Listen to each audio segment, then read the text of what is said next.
Imagine I give you 3 automotive parts: a small gear, an electrical connector, and an exterior mirror housing. All 3 may look like simple plastic components, but using the same plastic for all 3 could be a serious design mistake.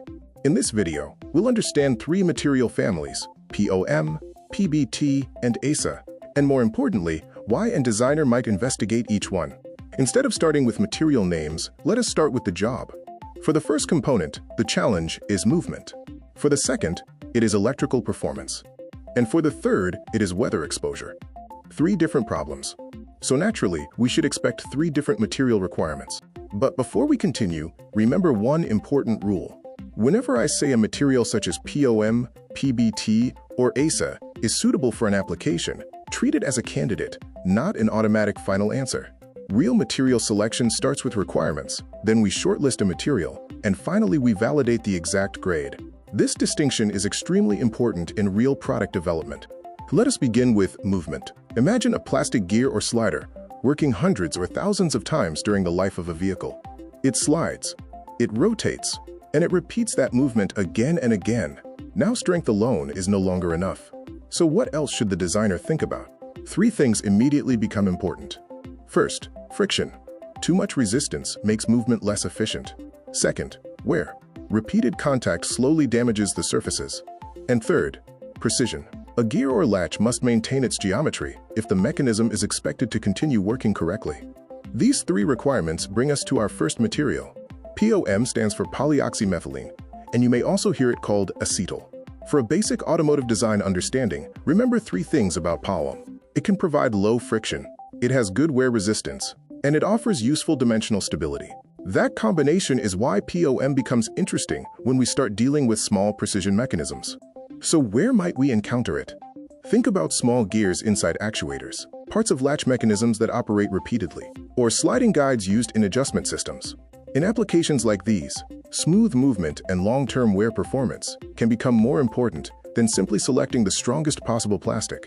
And depending on the exact system, POM's low-friction behavior may also help reduce the dependence on additional lubrication. Now compare these 2 components. A door trim is large, lightweight, and mostly static. A small gear is compact, precise, and constantly moving. Would it make sense to treat them as the same material selection problem? Probably not. For the large, lightweight trim, PP might be a logical family to investigate. For the moving precision gear, POM becomes much more interesting. This is exactly why we start with the requirement, not the plastic name. So here is the simplest way to remember POM. When movement becomes important, start thinking about friction, wear, and precision. And when those requirements dominate the component, POM may be worth investigating. Now let us move to something completely different. Look at this electrical connector. At first glance, the black plastic around it may look like nothing more than a housing. But ask yourself, what is that housing actually doing? Because if it fails, the problem may no longer be just plastic. It could become an electrical problem. The connector housing has several important jobs. The terminals need to align correctly. The connector has to lock securely. And the electrical contact needs to remain reliable. Now imagine the plastic housing changing shape slightly. Even a small dimensional change can start affecting all 3. So dimensional stability becomes a functional requirement. This brings us to PBT, Polybutylene Terephthalate. For our basic understanding, remember PBT through 3 ideas: electrical insulation, dimensional stability, and heat resistance. This combination makes PBT an important material family to investigate for various automotive, electrical, and electronic applications. This slide shows why dimensions matter so much. On one side, the housing keeps the terminals correctly aligned. On the other, distortion changes their position. The difference may look small, but in a connector, a small dimensional problem may cause poor mating, locking issues, or unreliable contact. So here, dimensional stability is not just about producing a nice-looking component. It can directly affect function. This is why PBT may appear in areas such as electrical connectors, sensor housings, and electronic enclosures. But again, don't convert this into a fixed rule. Not every connector is PBT. Other engineering plastics may also be used depending on temperature, moisture, electrical requirements, and the exact vehicle specification. The correct mindset is, understand the electrical requirement first, then investigate suitable materials. So the quick memory rule for PBT is, when electrical precision becomes important, think about insulation, dimensional accuracy, and heat. And when those requirements align with the application, PBT becomes one material worth investigating. Now let us take the same material selection thinking outside the vehicle. Imagine a plastic component performing perfectly inside the cabin. Now place that same component outside the vehicle. Suddenly it faces sunlight, rain, temperature changes, and years of exposure. The question changes completely. Will the material still survive? Exterior components live in a difficult environment. Ultraviolet radiation from sunlight can affect plastic over time.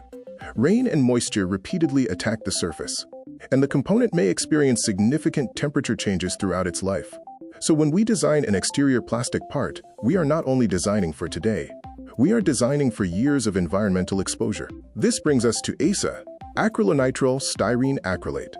For our basic understanding, remember ASA through three characteristics: good resistance to UV exposure, good weathering capability, and good appearance for suitable visible applications. That makes ASA interesting when an exterior component needs to maintain both function and appearance over time. And this is the important part. A plastic component can look perfect when the vehicle leaves the factory. But what happens after years of sunlight and weather? Poor material selection may contribute to fading, aging, surface deterioration, or even changes in mechanical behavior. So for exterior design, we should always ask, how will this component look and perform years from now? That is why ASA may be investigated for components such as mirror housings, pillar trims, or exterior garnishes. These are visible parts. They live outside the vehicle, and their appearance may need to remain acceptable throughout vehicle life. Once again, these are examples of possible applications, not automatic material assignments. So remember ASA like this. When the environment becomes the challenge, think about UV, weather, and appearance. And when those requirements are important for the component, ASA may be worth investigating. Now we need to go one step deeper. Suppose we decide that POM looks suitable, or PBT, or ASA. Are we finished? No, because saying simply POM or PBT still doesn't tell us the exact material grade. Temperature, load, additives, reinforcement, and OEM requirements can all influence the final decision. So remember, material family first, exact grade next, validation last. Now let us connect everything together. If the major problem is movement, POM may become interesting because of friction and wear requirements. If the challenge is electrical precision, PBT may become interesting because of insulation and dimensional stability. And if the challenge is outdoor weather exposure, ASA may become interesting because of UV and weathering performance. 3 problems. 3 possible material candidates. But this is probably the most important slide in the entire video. Don't memorize. Gear equals POM, connector equals PBT, exterior part equals ASA. Instead, think like a designer. First understand the component, then understand the requirement, then shortlist the material candidate, and finally validate the exact solution. That thinking process is much more useful than memorizing a material chart. Now I have a challenge for you. Look at these 3 components again. A gear, an electrical connector, and an exterior trim part. Before I give you any material name, ask yourself, what does the component need to do? What environment does it experience? And which properties become important? Then decide, which material would you investigate first, and why?